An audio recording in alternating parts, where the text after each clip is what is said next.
Je pense que c'était comment moi et Ced on a pris le truc. Moi j'ai ramené Ced chez Tempo,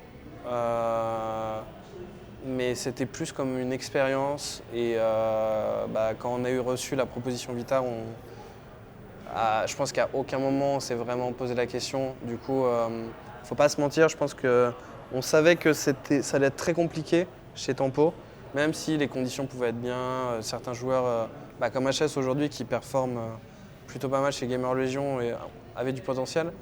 Mais ouais, plus comme une expérience plutôt qu'une vraie envie.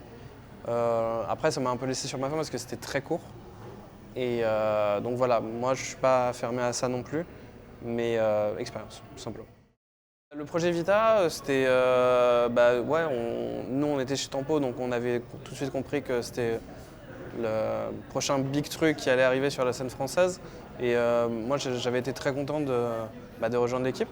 Et en fait, c'est vrai qu'au tout début, on sentait directement un potentiel avec les joueurs. On mettait en practice des grands scores à des grandes équipes qui étaient déjà bien installées, alors qu'on avait 2-3 jours de practice maximum. Donc on a senti très rapidement qu'il y avait un potentiel et après ça a été le déroulement d'une équipe normale.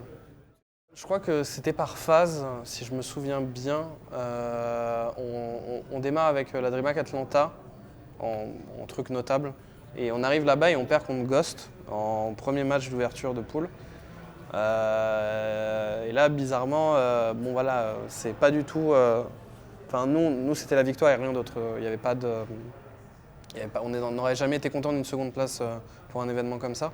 Et en fait, ça a été un peu un wake-up call où on s'est tous un petit peu remis en question. Et après, on a déroulé. Je crois que la finale, il y a eu 16-7, 16-5, un truc comme ça. Et là, on a vraiment compris, montré et juste assimilé qu'on n'appartenait pas au T2 et que vraiment notre place, notre portée était beaucoup plus grande que ça. Après c'est l'historique de toute l'équipe, je ne vais pas tout faire. Je pense qu'il y a des parties de moi forcément où ça m'a manqué. Je sentais que j'avais pas forcément alors je sais pas, peut-être mal le formuler, mais toutes les cartes en main, je sentais que il me manquait quelque chose, alors que ce soit lead ou... Au final, je ne sais même pas si c'est par rapport au lead, mais c'était par rapport à l'impact in-game, ça c'est sûr. Mais je sais que j'avais fait un effort particulier pour pas que ça affecte le reste de l'équipe ou Nathan. Et j'essayais toujours d'être très subtil quand je voulais parler du jeu et des choses à changer au sein de l'équipe. Alors, non, j'avais pas vu venir et je sais que ça m'avait extrêmement surpris et déçu. Du coup, j'avais fait une pause après sur le banc de 2 ou 3 mois. Mais voilà, après, franchement, j'ai pas de, comment on dit en français, j'ai pas de ressentiment par rapport à ce qui s'est passé. En fait, à aucun moment, quand l'annonce du kick est arrivée, je pouvais leur cracher dessus parce que malgré mon départ, je croyais toujours dans leur projet en fait. Et force est de constater que ça a marché parce que derrière, ils enchaînent CS Summit et ESS. DreamHack Dallas et ensuite ECS, finale ECS. Et ils font des gros résultats sur les trois tournois. Donc voilà, je crois en leur projet, surtout la manière dont ça a été composé avec Zivo, etc. Pas grand chose d'autre à rajouter. J'ai pas encore fait exactement toute l'introspection qui est nécessaire par rapport à ça, parce que parfois tu te rends pas compte à quel point les choses peuvent tourner vite, etc. Parce que même avec Envy, la version avec Scream, RPK, malgré des résultats qui n'étaient pas à la hauteur de ce qu'on espérait, on arrivait quand même à certains moments à se qualifier à des gros tournois, à faire des matchs de poule tout à fait serrés contre les tier 1 de l'époque, Mibre, Liquid, Fnatic, G2 aussi qu'on a pu jouer pas mal de fois. Mais voilà, j'ai toujours eu l'impression qu'il me manquait quelque chose. C'est un truc sur lequel je me pose beaucoup de questions en ce moment. Et voilà, de toute façon, CS, j'ai toujours considéré que c'était un cycle parfois vertueux, parfois néfaste.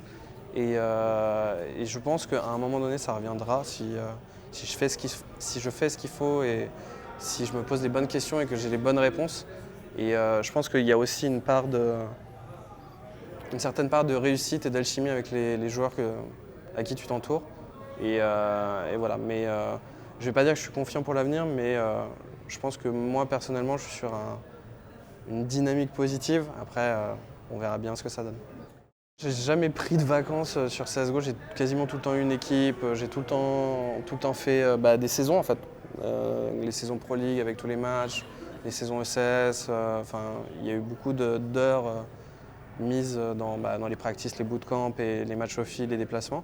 Et c'est vrai que après la grosse déception de Vita, je me suis dit, ok, s'il y a un moment où il faut ne pas se remettre en selle directement, c'est maintenant. Se poser, regarder ce qui s'est passé, regarder comment les choses évoluent et ne serait-ce que se poser les bonnes questions. Et j'ai pris ce temps-là juste avant de rejoindre LDLC. LDLC qui me voulait depuis la fin du contrat, enfin la fin du combat, l'annonce de mon bench. Et voilà, j'en ai eu besoin, j'ai eu besoin de voir d'autres choses et sortir la tête du guidon. J'attendais pas spécialement d'offres, je pense que je savais plus ou moins où j'allais aller à la fin. Mais voilà, j'avais besoin de ce temps-là, tout simplement. C'est vrai que j'avais déjà joué avec XMS et Chris, Alex et Chris. Et je pense qu'il y a quand même une évolution en fait, par rapport à la période Envy où on était avec eux, surtout sur Chris. Sixer est en train de devenir vraiment un très très bon joueur, très impactant. Et on peut construire une équipe autour de lui et faire en sorte qu'une équipe marche avec lui comme élément majeur de l'équipe. XMS, il a encore un petit peu du mal à trouver ses marques, je trouve. Il a du mal à prendre la liberté qu'on lui donne, il a du mal à assimiler certains concepts et les faire siens. Ouais. Majeur, c'est vraiment le pic de... Comment je pourrais expliquer ça ? Le pic de l'intelligence de jeu et de savoir mener une équipe sur des aspects où moi j'aurais pu, par exemple par le passé, laisser un peu de côté, être plus laxiste, etc. Donc ça faisait sens aussi. Et Rodan, ça a été, dans toutes les phases de test qu'on a eues, ça a été celui qui avait la meilleure alchimie avec nous pendant les phases de practice. Donc voilà, on va dire avec Oz et Krav, coach et analyste, c'est l'équipe qui faisait le plus sens au moment où on l'a testé. Après, voilà, on est conscient qu'on a fait des résultats plutôt très décevants, au minimum. Mais voilà, on est en phase de construction sur ça. On sait que c'est un projet long terme et on sait qu'on va avoir des déceptions avant d'arriver à la version finale où on sait que là, on va progresser, on a la bonne méthode de travail, on a les bonnes mentalités, on a surtout la bonne alchimie qu'on peut créer. Et voilà, descriptif. À l'heure actuelle, on est encore en phase de test sur ça. Il y a des phases où il lead. Là, par exemple, à cet event, on est plus parti sur lui qui allait lead. Moi, j'avais ramené au tout début énormément de phases de jeu, de principes que j'avais pu glaner du temps de Vitality et même avant ça. Du coup, ouais, on essaye de mélanger les deux meilleurs côtés des deux protagonistes. Et bon, pour l'instant, ça ne paye pas. Mais on sent quand même qu'il y a un potentiel en prac. Ce qui est très malheureux, c'est qu'on n'arrive pas à convertir ça dans les phases de tournoi sur Internet, dans les online qualifiers où ça peut être très coupe-gorge et ça peut être très casse-gueule. Mais voilà, à un moment donné, il va nous falloir le déclic. On ne sait pas encore ce qui amènera ce déclic, mais une fois qu'on l'aura, c'est sûr qu'on progresse. C'est compliqué. Il y a plusieurs phases, on va dire. Tu as la phase où toi, individuellement, déjà, tu n'es pas top et ton équipe perd. Donc, c'est vraiment des dynamiques différentes.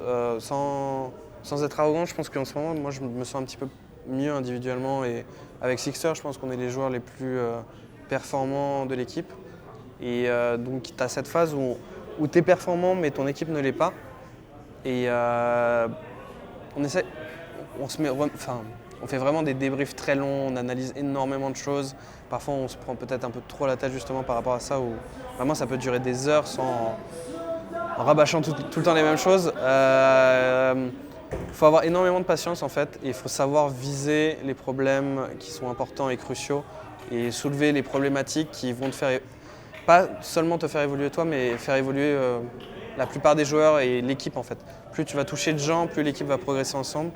Et on en est vraiment à ce stade-là où c'est une question de déclic en fait, où on voit des états de grâce parfois dans certains matchs ou dans certaines phases de jeu où tout s'emboîte bien, où les joueurs comprennent ce qui se passe et on ne fait qu'un d'une certaine manière.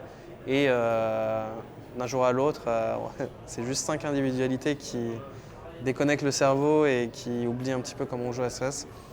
À partir du moment où tu vas avoir 6 jours sur 7 où tu joues comme une équipe et juste un jour de temps en temps où tu vas être dans le mal, là on aura atteint notre objectif et on se sera dit ok, là on peut vraiment commencer à avoir d'autres principes de jeu qui sont très importants aussi. C'est incroyable parfois la malchance que tu as. Je sais qu'on a fait énormément de matchs, soit avec notre coach, soit avec des mecs qui avaient 100 de ping.